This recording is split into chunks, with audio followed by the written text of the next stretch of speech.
the MITM Business Consultants comes Man in the Middle, your one-stop shop for financial tips and tricks that big banks and corporate America won't teach you and don't want you to know. Discussing the latest and greatest products, services, skills, and habits to grow and support the financial needs of your business and you. Giving you the knowledge to help make your own important choices for your business and you. Disclaimer: Man in the Middle expressly disclaims any and all liability or responsibility for any direct, indirect, incidental, special, consequential, or other damages arising out of any individual's use of, reference to, reliance on, or inability to use this podcast or the information presented in this podcast. Now, here is your Man in the Middle, with 10 years of experience in the financial and banking industry, Art Abrahamian.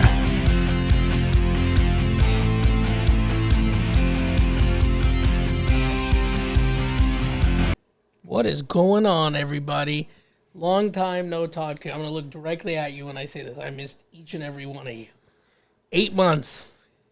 8 months since the last podcast.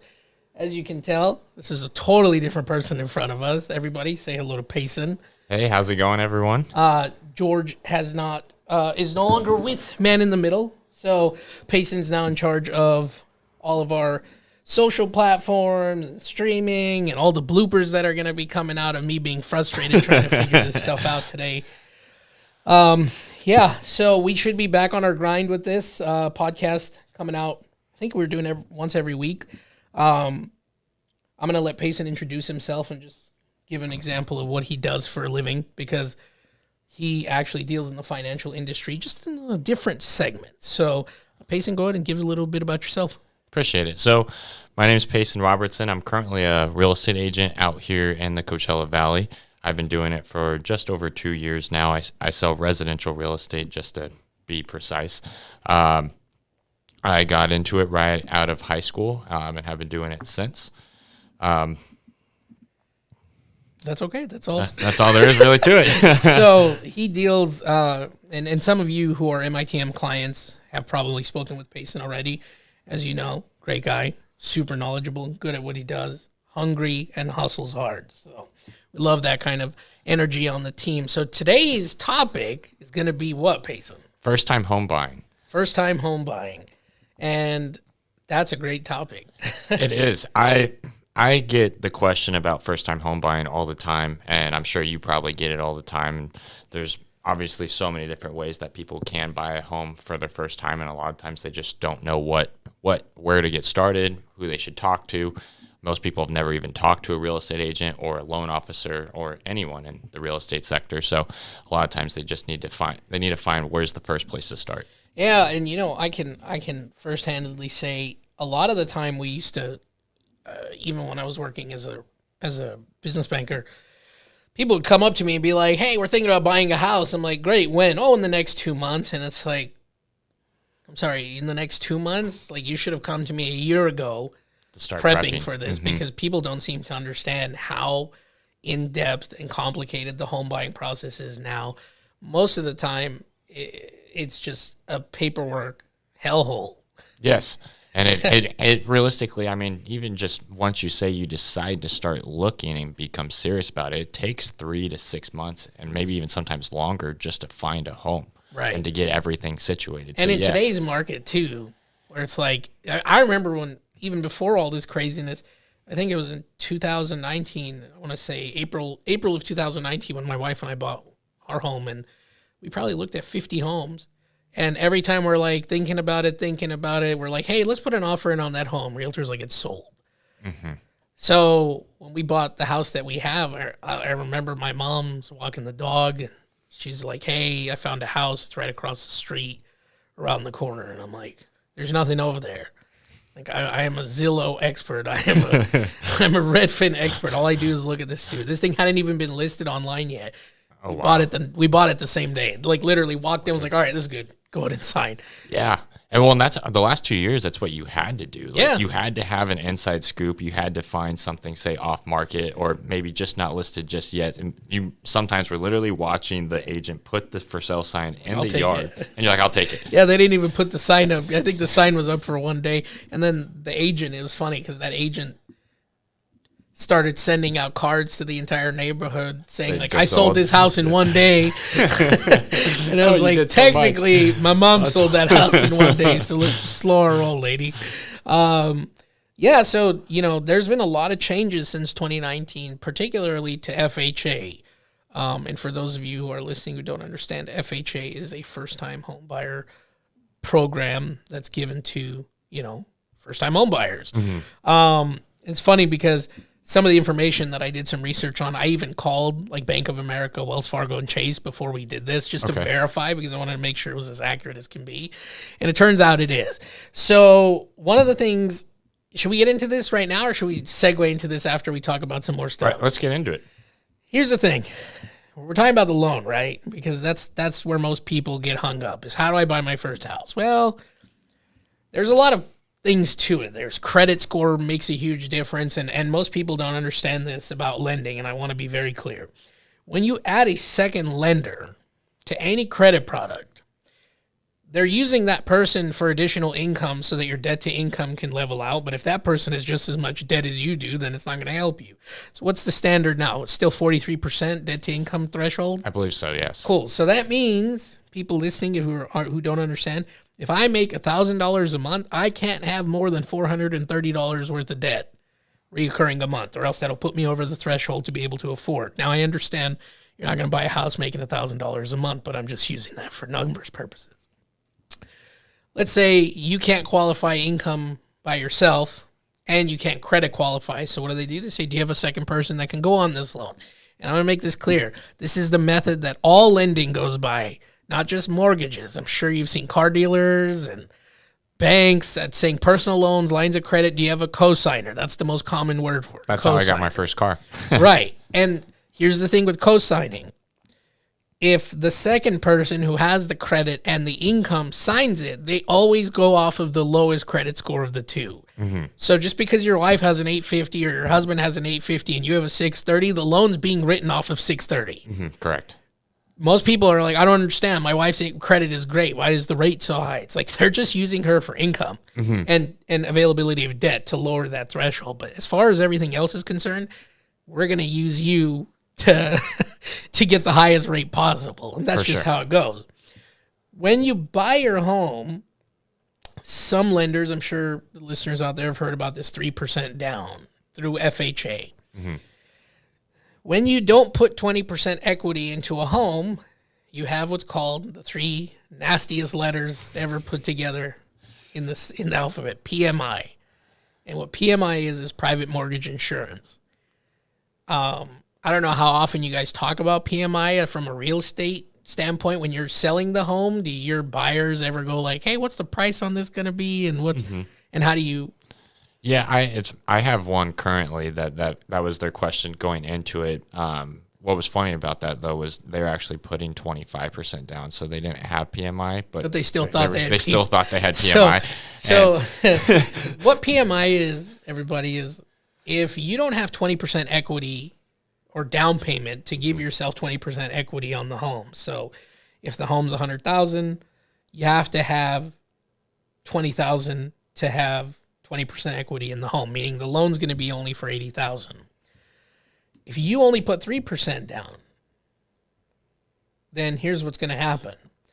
The loan's going to be drafted for, it's only $3,000 down. So the loan's only going to be drafted for, $97,000. So the bank goes, hey, we need something. We need an insurance policy to make sure that if you default on this home, we'll get the house and we'll get our 17% equity covered as well. So you're paying an insurance policy for the banks. Now, this number may not sound like a lot when you're dealing with $100,000, but if you're buying in today's market in California, where like the average piece of garbage is like $400,000 to $500,000, you're spending. I think the average home price out here is now $550,000 or so. So average home price $550,000. Mortgage PMI private mortgage insurance is between anywhere from $300 to $500, depending on the price of the home. This doesn't go to the balance. This doesn't go to the interest. This doesn't go to you. It doesn't go to property taxes. It goes to the bank. You're paying the bank's insurance policy to make sure that they get their money. Get their money back. And it used to be that PMI would go away after 10 years, or you could refinance, or not refinance. You could have the home. Some banks, some lenders, not all of them. Some of them would allow you to reappraise the home. So you would pay the appraiser after a year, like $300 to $500 to come look at the home. And if he said the home was now worth X and you had a 20% equity closing that gap, you don't have to pay that anymore. I just found out recently, this is why I had to do so much research before we got here, is that they don't do that anymore. No. PMI on FHA loans are for the life of the loan. That's insane. Yes. For the life of the loan. So whether you have 20% equity, you could pay this house off, but if you don't refinance that, you're going to pay the bank that $400 to $500, $300 to $500 for the rest of the 30 years, just because. I don't know how that's a thing. That's wild to me. I don't know how the expectation of home buying is getting to where it's getting to. And I called Bank of America, I called Wells Fargo, and I called Chase. And Bank of America was like one of the better ones to deal with when I called the reps. He had the most knowledge. And then they even transferred me over to a loan officer. They're probably going to blow you up now that you. Yeah, that's fine. That's fine. So he sent me to a lending officer, and the dude was like, "And you've never bought a house before?" Because I was asking like really detailed questions. I was like, "Yeah, no, never in my life. Just answer my questions." And I think he could tell. I think he thought I was shopping rates or shopping their methods, but I was like, "No, I said just need to know a couple things." And he said, "Yeah, PMI is for the life of the loan on FHA." I said, "That's ridiculous." He goes, "Yeah, the only way out of it is to refinance." And we're going to talk about refinancing in a second, but to not be able to get rid of a $300 to $500 payment just to pay to the bank on a mortgage, that's insane to me. So I said, "So what's the alternative?" I said, "That's ridiculous." He goes, "Yeah, it's been a couple of years. It's been a few years now that this has been a thing." And I said, "So what's the alternative? Because why would I want to buy a house in today's market that's $550,000 in today's market?" When you're talking about interest rates these days too. Right. So you got what, You 7? throw that on top of it. Yeah, 7%, whatever it is. And it's like, the guy goes, "Okay, well, conventional, that's why we changed how conventional loans go." He goes, "So you can still put 3% down on conventional and the PMI thing doesn't apply." Oh, so it's just the first-time home buyers. And it's interesting enough that the first-time home buyers is designed for people with bad credit. So it's like, oh, okay, you have bad credit, we're going to punish you for the 30 years. Yeah, I think now really the only thing I feel like that FHA honestly adds as a benefit is it typically I think the debt to income is higher on an FHA loan than Like it is what, conventional. 45? They may be Can't 45. be above that. I don't think so. I think the only thing that's higher than that is the VA loan. I think VA loan you could get to 55 or 60. But the VA loan's different because you don't even have to put any down. No. Yeah, it's And 0% that's its down. own thing. But I don't know if the VA loan considers FHA. I don't think so. I think they go through their own thing. I don't think a VA loan has PMI attached No, I to don't it. think so. It's entirely owned. So veterans, thanks for defending our country. You deserve it. Yes, thank you. But yeah, man, it's ridiculous. I'm sitting there going, how the hell is like the average person supposed to do that? So like a little bit of insight, that house that I was telling you about that we bought, we didn't put 20% down. It's not that we didn't have it. I said, I'd rather put 3% down, And put that money rebuild it. somewhere else. No, not even put it anywhere else. Rebuild it. I wanted to make it way nicer than what it was. And I said, in a year, I'll refinance it because the rate at the time was 4.5%, and they were dropping. And I bought in a crazy market. I bought when it was the owner wanted 265. I bought at 272, and I raised the price, and I requested closing costs to be paid. So they did. So I really got the house for like 260. Yeah, you did great. And I didn't have, and it was like an $8 difference in my payment. So I was like, Yeah. whatever, I'll take that all day. Then we put like 40 grand into the house, $50,000 into the house. And after we did that, a year later, my wife's freaking out. She's like, the mortgage payment on this house is almost $2,000, and it's under $300,000. And she's like, this is ridiculous with PMI, with insurance, with taxes, with the payment. And I go, sweetheart, don't worry. Like, this is what I do. Don't worry about it. A year later, dude, market starts going up. Rates are down. I refinance from a 4.5 fixed to a 2.1. That's incredible. The house was worth double, and it appraised at the highest house in the area because of all the renovations. Got rid of PMI. My payment went from $2,000 down to $1,400. Yeah, so In 1 $600 year. savings. That's incredible. $600 over the course of 360 months because that's what a full You know what I mean? So it's like I spent 12 months pre-planning, even when I was buying it, renovating, and I knew what the plan was. And then when time came, I was like, pull the trigger. Can't do that today. The rates are not 2.1 anymore. They went back up. They're in the 7s now. So, one thing I can't emphasize enough, because we're going to get into refis when we talk about this, is don't chase the rate. Because if you chase the rate, it's going to hurt you in the end. Chasing the price is more important than chasing the rate. For sure. Because the rates can always change, but the price, once you lock it in, you get that loan, that's what it is. Well, and that's like, I know, obviously we're not talking about investors, but they always talk about you make your money on the purchase price or what you buy it for, not for what the rate is. Right. Because honestly, you could tell me it's a negative interest rate, but if the house is worth double than what it is, I don't want it. You could pay me to buy the house in interest, but I don't want it, because what's going to end up happening is I've got a $600,000 home that's only worth $300,000. And this happens all the time. I used to see this sleazy freaking refinance talk, especially at car dealerships. Clients coming in and they're like a 36% interest loan on their car. They're paying Ferrari prices for a Dodge Ram. That's, or a Dodge Dart, not even a Dodge Ram, a Dodge Dart. You have a Scion coming in. It's like a $700 payment. I'm going, dude, what the hell? And at the time, I had a Stage 3 Mustang, the new 2017 16s, and I was like, I'm paying like $600 for that. Like, how are we paying the same thing? The car's worth 4 times what this one's worth. And it was because the rate, and what they do is they love to tell people, oh, don't worry about the price you're paying today, just refinance it tomorrow. And it's like, there are qualifications to refinance. You have to have the credit, you have to have the income, you have to have the equity. There's a lot to it than just refinance. Yeah, it's not just as easy said and done. So don't just listen to anybody who tells you, oh, don't worry about the price, just refinance. Because all that refinancing is going to do is help you with the rate. But if the car is oversold or the house is oversold, this is how basic lending works. Payson, let me borrow $600,000 for something that's worth $200,000. You go, great. I'd love to give that to you. And I'm going to give it to you at 7%. We're going to pretend it's the house. You're happy to do it. Absolutely. And then I go to another company, and I go, hey, Joe, I don't like Payson's rate of 7. I heard they're 4% now. I want you to refinance this $600,000 loan I got. And Joe's going to go, sure, let me send a guy over there to appraise that house. And the guy comes in and appraises, goes, yeah, it's a $400,000 home, easy. And I go, all right, Joe, so I need a new rate. And he's going to go, why would I appraise this? You have $200,000 to make it $400,000? No. Well, I don't want this. This was the big issue in 2008.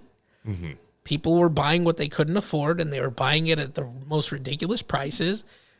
They couldn't afford to keep it, so they lost it. And then that's when everybody who was coming up on buying $300,000 homes bought it for $80,000 to $100,000. Those people made out with a killing. But if you had an adjustable rate mortgage in that time frame, and that's what I was just about to say. If God help those you. were all ARMs at the time, and now you're seeing people are coming back and they're trying to do the ARM, or they're trying to do a 2-1 buy down program. And so you're going to have to explain what a 2-1 buy down. I don't even know what that is. I haven't heard that one. It's basically an ARM essentially, but it's a 2-year. It's a 2-year buy down, and what essentially it is like the seller would credit you and say $10,000, and that $10,000 is just going to sit in escrow and is going to go towards your monthly payment for 2 years. And then once that runs up, you just go back up to your regular mortgage. That's wild. So it's really just to help someone get in initially, but if you don't refinance within the 2 years, you get screwed on the payment because the interest is going to be way too high. That's ridiculous. And any of you who are thinking about an ARM, don't do it. Stay away from those things, honestly. I mean, that's just my opinion. You do whatever you want, but look at it. Look at what just happened. We went from 2% to 7%. Within a year and a half. Just at the beginning of this year, we were, I think, around 3%.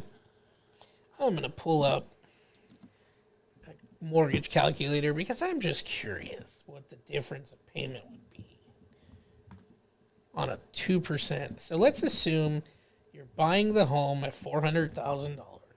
What did you say the median was? $550,000? Yeah, $550,000. You put your 3% down. So your home value is $550,000. You put 3% down. The loan amount's going to be for $533,500. I'm going to put the interest rate of 2.5%. I don't even put 3.1% when that was like the going rate. 30 years fixed. And we're going to see today's rates. I don't want to see today's rates, sorry. So, under the assumption that we're at a $550,000 home, 3% down, 3.1% interest rate, which doesn't exist anymore. Mm-hmm. Your monthly mortgage payment, down payment, that's assuming, no, that was with it. Your monthly payment, $2,348.22.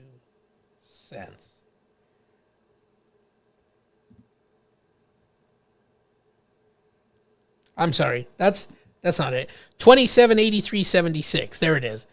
So $2,783.76. It was still thinking it was 20%, even though I put 3%.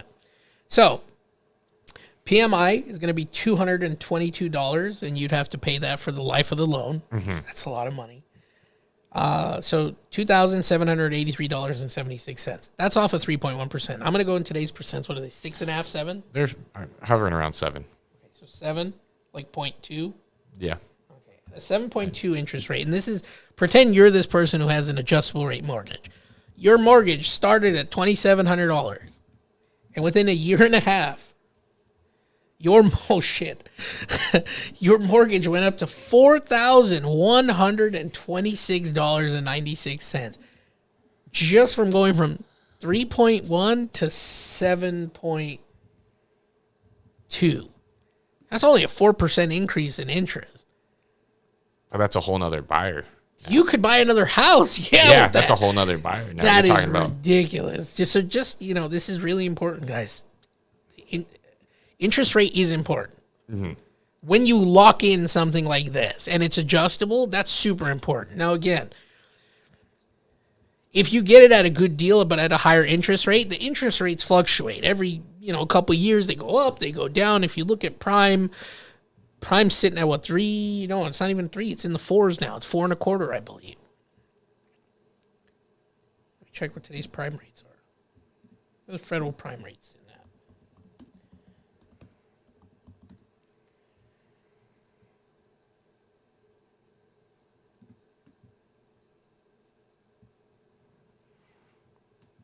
Prime rate is 7%. The prime rate ran up too. It went from like 4.5 to 5.25. Now it's up to 7. It's ridiculous. It was 5.5 in July. Mm-hmm. Yeah, that's how much it's. I wanted to correct myself on something. So with FHA, it's 43% DTI, or debt to income. Conventional is 45%. Oh, that's where it was. I was right. I was like 45 has to be. Conventional is 45. So conventional, I mean, at this point, if you could get a 3 or 5% down, it's going to be most likely the better product. Yeah. I mean, this is where you have to work the numbers with the lender. But conventional, I don't. If credit's the only issue, I think you're better off waiting and just working on your credit than buying an FHA, because that's if you're stuck with the PMI and with housing prices being historically high over the last 2 years, it's going to be hard to probably refinance. Yeah. That's the thing is, what do they say? Everybody's saying, oh, well, there's more people than houses, and it's going to be a lot. That the demand is better than the supply. But I mean, if you look around just out here in the desert, how many houses are being built right now? I know of. And they're already sold. Mm-hmm. They're not even done being built, and they're sold. Like, they're literally just frames, and they're like, oh, we bought that. Yep. Everything. Where's the rest of it? It's like, oh, in 7 months, it'll be done. It's, okay. Yes. Yeah, it's crazy to see how many houses are sold, but I think people are going to be in, I think we're going to see some type of price drop in the next few months, or maybe in the next year or two. Especially. Well, what do you think? Like, how much you think? Again, we can't speculate. We don't know, but it's just, we think. I mean, I don't personally think it's going to be anything super extreme. Like under 10%, over 10%? I think it'll probably be right around 10%. Within the next year? Mm-hmm. Okay. What I saw that was interesting, so a few months ago, everyone was forecasting that we were going to definitely decrease in home prices over the next year or two. Yeah, and then it went up 6%. Yeah, and then now everyone's forecasting the opposite. They're saying possibly a 2 or 3% increase, which obviously is nothing compared to the last 2 years. Yeah. But still better than what they were saying. Man. The only reason I think that there's a chance that something is going to happen is just because we've had such record highs the past 2 years. It's not really sustainable. I don't know. What are your thoughts on that? Oh, I mean, dude, if you think about money in itself, it's so strange to me because it's like money in itself isn't what it used to be either. No. It's like where people used to spend $100,000 on a house, they're spending it on watches. Where people like, especially, we had Noah here for our crypto podcast. I think it was episode 5. Okay. And I'm sure you've seen that one. That was I saw bits of that one. Yeah. So like he was, and that guy's into crypto. And shout out to Noah. I love you, buddy. And I know you're enjoying Utah right now. But, dude, he is so crypto heavy with everything. Like, he bought 2 houses and then converted one of the houses just to mine crypto. And, like, he probably has, like, 500-600 rigs going. And he stopped all of them. And when he stopped all of them, like, oh, that's not good. Because he's like, it's costing me more. Once the crypto crash happened, he's like, it's costing me more to run these machines. He's like, I'm just going to rent out the houses. Just do the normal thing. I'm just going to rent out the houses and block off the garage at this point and just wait till they come back. Did you hear what just happened with FTX? Is that a crypto? It's a crypto company. They're their own platform. You could trade on them, and they have their own coin. Well, they just like tanked, and they're possibly going to be bought out by another company, Binance, right now. I've heard of that company. So, what was the issue? Like Ethereum crashed or opened up a new Ethereum coin and everything just went to crap? I don't know. That's what a I do. Question for Noah. We got to get Noah back on the podcast. He can tell us what's going on. What I do know though is that FTX had their own coin and people were buying it because they believed in it. But it's just it's another currency essentially that's made up. Yeah, and man. they were loaning money against that, and just everything just went. They were loaning real money against it. Oh yes. Man. Yeah, I saw someone on Twitter comparing it to like scheme. If McDonald's had McDonald's bucks. This is why I'm always like, is crypto a Ponzi scheme? To go back to your question, the value of the dollar is not what it used to be. Grocery stores is, I'm trying not to get political, but this is by far the worst political office I've ever been unfortunately alive for. The inflation is insane, and it's just getting worse and worse and worse. And I have talked to people at the ports who are just like, we're not even in Long Beach. They're like, we can't get in half the shipments, and most people are just going, to other states now where they're not having these issues. And it's like, I'm trying to think where we went. We went to Costco, dude. I started getting worried when I went to Costco. I went into Costco, and Costco's starting to get empty again. Yeah, well, I don't know if you go to Chipotle at all, but Chipotle, when they first started this thing a few years ago for Halloween, that you get a burrito for free if you're wearing a costume. And then about a year only or two in Halloween though, right? Like I can't walk. Okay. Yes. Yeah. People walking in banana suits all the time. Like, I'm here for my burrito. Only on Halloween. So, but then like last year, 2 years ago, they're like, hey, now it's only going to cost you $5. It went from free to $5. And they think they're doing you a favor. Yeah. This year they're like, hey, you get a burrito. You'll get a burrito for like $8 or $9 if you wear a costume, which is ridiculous because it's no longer like, what's the point of wearing the costume? It started off as free, but it just goes to show you how much inflation's rising. And even just a regular, going back to, I know this just so well because I go to Chipotle so much. Chipotle sponsor. It's not sponsored by Chipotle, but it can be. It's not sponsored. It can be though. I used to buy my food there. It'd be $7 or $8. Now just 3 tacos there, you're talking $10.50 to $12.50, depending on the city tax and where it's at. So, and I don't know. Do you know where current interest rates are at, or not interest, where current inflation is at right now? Dude, you know what? It was at 7%, but I think last month at 8.5. Yes. So I just wasn't sure if it went up possibly more than 8.5. It's supposed to go up 2.3% annually. Mm-hmm. We're at 9, almost 9. I have to see. Yeah, I think we're at least at 8.5% year to date.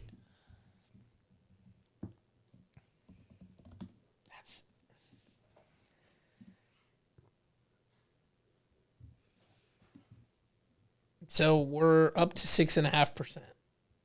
Okay. No, I'm sorry. We're at from September to October, we went from 6.5 to 6.9. And November, I don't know. We'll probably be in the sevens again. But that's the thing, is these inflationary rates, they kind of vary because some of these charts are talking about just fuel and energy, and the other one's talking about cost of living, and it's like, so the annual inflation rate for the United States is 7.7% for the 12 months ended October 22. Yeah, that's what I'm saying. It said after rising 8.2% previously. So it's going down, but it's like, here's the thing. I say this, I don't know if I've said this on another podcast. Like, my insurance called one day and they're like, hey, or no, I called them because I noticed it was more. And I was just curious. I was like, why is the insurance more? They said, oh, well, because the cost of the rebuilding your home with today's prices, it would be more. So we covered you for whatever dollar amount, you know, you're going to have to pay more because the cost is going to be more than that. I said, all right, that makes sense. I said, but that's just to adjust for inflation. Yeah, that's just to adjust for inflation. I said, cool. So what happens when things go back to normal? Are you going to lower my prices back to where they were? They go, so no, we don't do that. It's like, oh, no Well, shit. of course not. You know what I mean? And it's like, dude, that's what scares me. And this is why I was saying your dollar doesn't get what it gets. And these companies that are charging $5 for that free Chipotle burrito burger, whatever it may be. Chipotle burger. Chipotle burger. It's my idea if they start doing it. Just say. Are they going to lower their prices? No. I don't think so. They're going to say, oh, cool, the public's used to paying it, so we'll just keep it that way. Yeah, and they'll get a better margin. So it's like, we're talking about purchasing power. We're talking about the price of the dollar. We're talking about this. How do you go back from insanity to normalcy? It's like, you know, we sit there and we are so happy to see $4.99 at the pumps. Mm-hmm. Well, because it's not $6, but it's like, that's insane. They were $2. Yes. So it's like, it's the same thing with the housing. You know, we're lucky to see 500 if we don't see 800. And if we see 200, we think, oh my God, there's... Well, that was like just the other day. I was talking to a client, and they were looking at a house, and these houses selling new, they were $550,000, and they just dropped into the low 500s, which sounds absolutely insane and like an incredible deal compared to the last few years. Because even a year ago, that same house probably would have sold for 600, yeah, easy. 650,000 easily. And so now people are like, wow, the house is selling for 500,000. That's so amazing. Even I thought that. I was like, wow, like maybe I should buy the house myself. But the thing is, it's still extremely high compared to what it was just 2 years ago. Right. What was it 2 years ago? 400? That house probably would have been 350,000. That's the problem right there. Is that house was 350 2 years ago. Now it's 500. And it's easy to sit there and say, well, what if it's $1 million tomorrow at the rate of... There's that chance too, but we're not talking about that. If you're buying it as an investor, price really makes a huge difference. Refinancing Absolutely. makes a huge difference because you're trying to milk as much money out of that thing as you can. Absolutely. Cut down your overhead, increase your margins, charge more. Renters right now are getting screwed left and right. They are paying more than mortgage prices just to rent. Mm-hmm. And the people who are buying, who locked in at $1,200, $1,400 a month mortgages, are raking in profits. Mm-hmm. Well, and there's no way those people aren't going to sell for a long Why time. would they sell? Because you're not going to get a better rate. Exactly. And now the renting market is set at this precedent of like, oh, $3,000. All right, cool. So $3,000 is the minimum. Like, one of my best friends, the rent for his location went up like $400. Mm-hmm. Like, just like this over a month. They're like, all right, give us $400 more.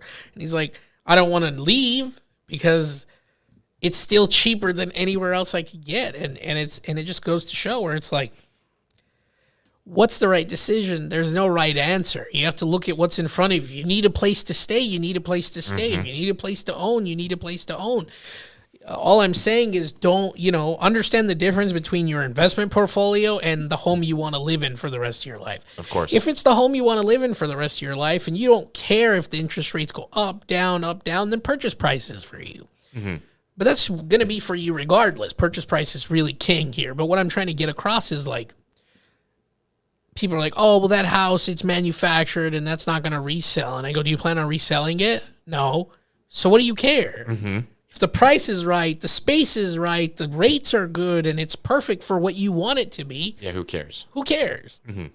You're not, and I asked him, are you buying as a buyer or an investor? Because there's two different I think that's the thing now is everyone's so concerned with what's the resale later on. Right, and it's the problem is a platform of like, you know, this TikTok platform and social media where it's like all this misinformation. Like you only need $10,000 to make $5,000 a month. It's like that's not how that works. Mm-hmm. There's more to it than that. Absolutely, you can't just walk into a bank and be like, "I'll buy that house.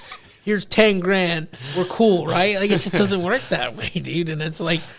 That's why we started what we started here, because it was like to talk about what's really out there. The process takes a long time, 30 to 60 days, if you're lucky, assuming nothing gets held up with escrow. I worked at the bank that I got the loan through at the time. And even me on W-2 and all this other stuff, it took me to get it 60 to 70 days. And I was the one doing all the work. I'm like, oh, what do you need here? Okay. They weren't even supposed to include me in the emails from the back end, but they did. And because I was moving things so quickly, and I was like, what do you need? All right, I'll get it. Good. What else you need? Okay, good. Here you go. That's me working at the place on W-2. There was no business at the time. It was just W-2. I'm an employee. It's a W-2, and it still took as long as it did. I can't imagine. I see it because my clients, the business owners, they're just getting hammered left and right. What's this? What's that? What's this? What's that? Then you have the look back rule. You know what that is? Right? No, I don't. So when you're doing a breakdown, you have what's called a look-back rule. And the look-back rule is if the money showed up and you can't see it for more than 2 months, it's not seasoned. They call it seasoned money. If it's not seasoned, then it doesn't count. So if you're like, oh, well, my mom gave me that money. Cool. We need your mom's 2-month statements to show where that money came from so we can show where your money came from. So, you know, I say this all the time because there are a lot of my clients and a lot of people out there who are like, banks are failing. We're going to put our money in our shoebox. It's once you get it out of the bank and into your shoebox, it's hard to put back into the bank. I'm just telling you what it is. And when you're like, I buy everything cash, that used to be the case. But unless you got a lot of cash sitting around, and I'm talking like Pablo Escobar cash, where the floorboards are increasing, like going up because of how much cash. And even then, you can't even buy a home with cash anymore, right? You can buy a cash offer. Well, but it's not with cash. Right, you have to wire transfer. It still has to be, it's still a wire. So it's cash, but it's not cash. Yeah, because people hear that all the time, cash offer. I was trying to think about that because I just said a cash offer technically today. I'm like, well, yeah. Right. Yeah, it's no longer actual physical cash that you're handing over. You just take it to the bank, but you have it all. Yeah, so it still has to be in the bank at the end of the day. Yeah. So it's like, I'm just paying for it up front. Instead of saying cash offer, it's just here's everything up front. Mm-hmm. How are you going to put 500 grand back in the bank if every 10 grand the IRS is looking at where this money came from? Even if you're going to do it, you're going to do that 50 times? You know what I mean? You're going to go to the bank 50 times with 10 grand and they're not going to go, what the hell is this guy doing? Yeah, where are you getting this from? Okay, yeah. And then they're like, oh, well, we'll just put 9,200. They'll never catch on. I just want you to know that's stupid and they are going to catch on. There are plenty of things in a banking system. There was report after report, and I can remember some. You have your unusual activity report. You have your monetary instrument log report. You have your controlled transactions report. And all of those reports were designed to either find you putting 10 or more than 10, close to 10, or this is oddly suspicious, which was called a UAR, unusual activity report, meaning the guy's like, I like to put 9,900 in this account. Then the next day, I like to put 9,900 in this account. And then you have the people who just come up to us flat out and, I'm just sitting in my office and they knock on the door. Hey, quick question. How much do I have to put in so the IRS doesn't? I was like, do me a favor. Don't say that when you go up there. Yeah, just go put your cash in and shut up. And I don't want to. I was like, I didn't hear that. I don't want to know. I don't want to be a part of this. I don't even want to ask you how much cash. Just go up there and ask. I don't want to have to fill out a report. Just like, do me a favor. Shut your mouth. Just go put your cash in and be done with it. I didn't hear it. I don't know if I've ever told this story on the podcast, but I remember I had this lady. This is like early in my career. I was one of the tellers at this time. And I think it was like my first week working. And this, people told me like, I was like, oh, how long do I have to be working here to start seeing some weird stuff? And they're like, oh, buddy. Any second now. Literally, first week, lady comes in. She's like, whispering. She goes, I have a big deposit to make. And I was like, okay, how much is big? And she's like, $3,000. And I was sitting here, oh, okay, sure, miss, I'll make sure your large deposit doesn't go, you know. And I get it. That might be a lot of money for her. It's cute that she thought that was a lot of, but it's like, I'm sitting here bright-eyed. I'm like, I'm working at a bank now. A lot of money. I was thinking she was like $2 million. Yeah, you're expecting I'm bringing some $2 million massive amount that you've cash. never It's thought of. like $3,000. And I'm like, okay. I didn't give it. This lady one time comes in. She's got this wand. They hand her the money. Is the guy next to me gives her cash, and she's sitting over here with a wand, and she's just like this, wanding it both sides. I'm like, what the hell are you doing? I just like peek my head over. I go, what are you doing right now? She goes, I'm just checking it for tracers. She's like, I have an electromagnetic reader, this and that. And she's like, yeah, I just don't trust the government, this and that. And mind you, she has a cell phone in her hand while she's saying this and puts it down. And it's on like Facebook. And I look at her and I go, you're worried about the government finding me. You're over here posting on Facebook. Like, you're just walking contradiction of what makes sense. But dude, I've never seen somebody pull out a little wand tester and just go through That's the bills. hilarious. Like, what is this?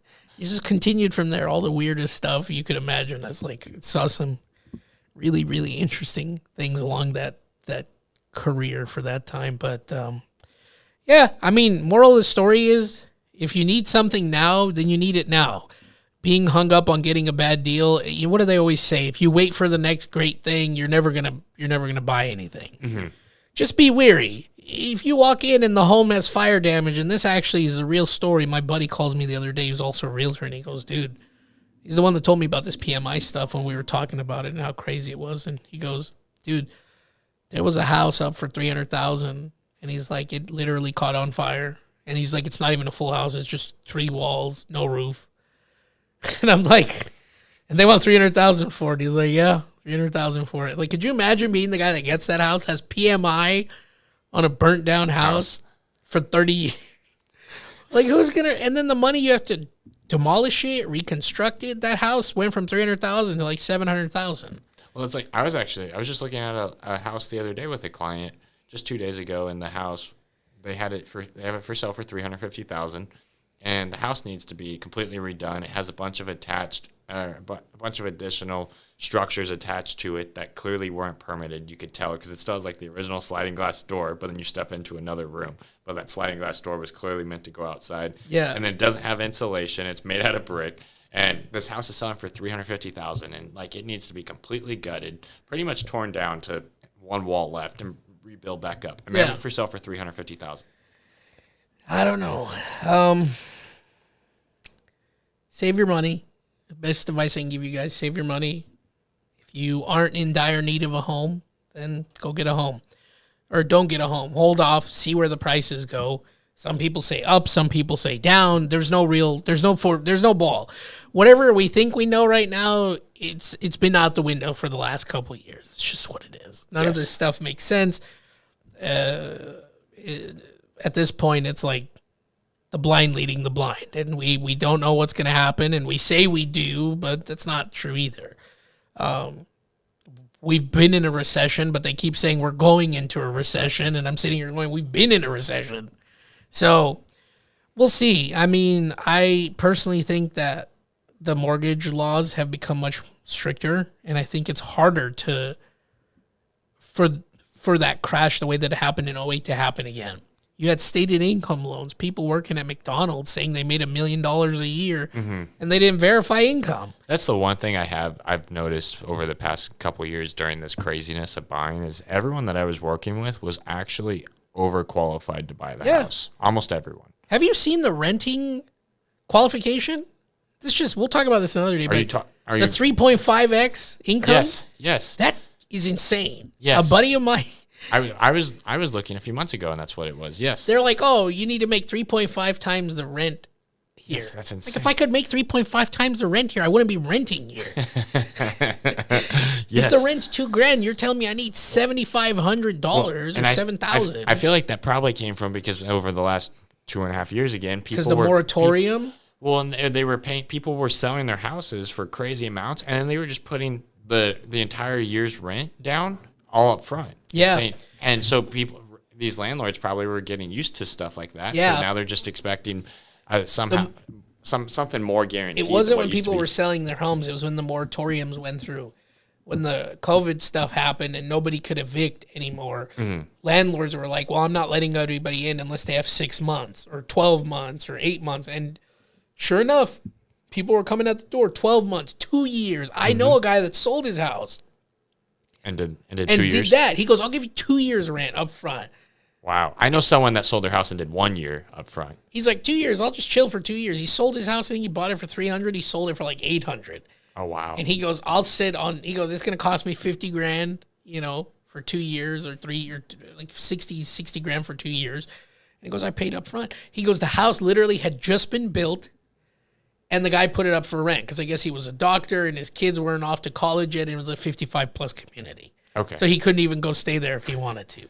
So he said, screw it. While I built it, I might as well have somebody else come and enjoy it. For sure. And pay me while it's there. And he was requesting, the guy, one of my clients was like, hey, we'd like to rent this place. And he said, I'm sorry, I have an 8-month offer. And he goes, great, I'll have 2 years cash right now. Like, let us stay here for 2 years and we're good. And he goes, okay. Yeah, okay, deal. Yeah, you're not and going to it's pass like- that up. And I asked him, I said, you sure you don't want to just rebuy? He goes, nah, I'll just wait and see what happens. Maybe I don't want to buy here. Maybe I want to move. At least I have that. But when you make 500 grand on 300 grand, you have that power. And that's not taxable. No.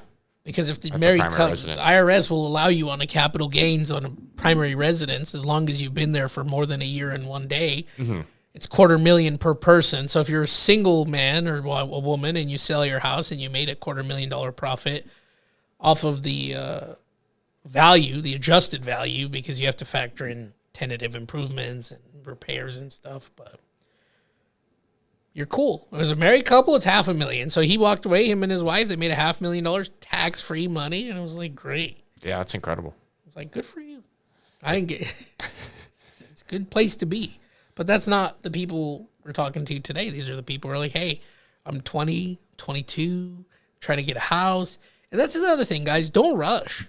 Don't Yeah, rush. don't feel like you have to rush. I talk to so many young kids. and they're- I talk to my brother all the time. He's like, how do I buy a house as soon as I turn 18? And it's like, You don't. why? Yeah, you don't. you know how you do it? You don't. You don't have the credit. You don't have the foundation. No bank's going to take that seriously unless you've got like some serious backing. Yeah.